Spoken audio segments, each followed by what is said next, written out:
There's a moment that happens to almost everyone, usually around the third or fourth time. You meet someone new. Kind at first, attentive at first, and something in your chest tightens not with excitement, but with suspicion. A quiet voice says, "This is too easy. This isn't real." And so, without meaning to, you start looking for the crack. The thing that will finally make this person familiar.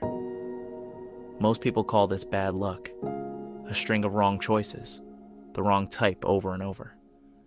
But bad luck doesn't have a pattern, and this does. Think about someone you know, maybe yourself, who keeps ending up with people who withhold affection, who disappear in return, who make love feel like something you have to earn. Ask them why they left the last relationship, the one that was steady, warm, uneventful. Most of the time they'll say the same word: boring. Not cruel, not cold boring. That word is doing a lot of work, because what it usually means is, nothing here required me to fight for it. And somewhere inside, fighting for love has become the only kind that counts as real. This isn't about self-sabotage, not in the way people throw that word around. It's older than that. It starts long before anyone is old enough to choose a partner at all. A child raised by a parent who was warm sometimes and distant other times learns something specific, not that love is bad, but that love is unpredictable, and that attention has to be won. The child adapts, gets quieter when the parent is tense, performs when the parent seems pleased, learns to read a room before learning to read a book. That child grows up fluent in a very particular language, the language of love that has to be decoded, chased, managed. And fluency doesn't disappear just because childhood ends. It goes looking for someone to speak it with. So when a calm, consistent person shows up, someone who says what they mean and means what they say, the nervous system doesn't relax. It gets confused. There's nothing to decode, no tension to resolve, no performance required, and a mind that was trained to associate love with effort will often mistake the absence of anxiety for the absence of connection. Meanwhile, someone unpredictable walks in warm one day, distant the next, and something old on. Not attraction exactly. Recognition. The body says, "I know this rhythm. I've survived this rhythm before. I can handle this." Psychologists who study early relationships call this a working model of attachment. The internal blueprint we build in childhood about what closeness is supposed to feel like. It isn't destiny, but it is gravity. And gravity is hard to argue with, especially when it disguises itself as chemistry. Here's where it gets uncomfortable, because the deeper layer isn't just about parents or childhood or attachment styles. It's about identity. If you grew up having to earn love, you likely built your entire sense of worth around the earning. Being chosen wasn't a given. It was proof. Proof that you were enough, at least for now. And proof, once you've built your identity on top of it, is addictive. Not the love itself. The moment right after the doubt, when they text back, when they come back, when they choose you again after making you wonder if they would. That moment produces something close to relief. And relief can feel a lot like love if you've never known the difference. The psychologist and social philosopher Erich Fromm wrote about this distinction decades ago in his work on love and attachment. He described what he called immature love. Love that says, "I need you because I love you," as opposed to mature love, which says, "I love you because I need you." In immature love, the other person fills a hole. Their unpredictability becomes the thing you organize your whole emotional life around. In mature love, you're not filling anything.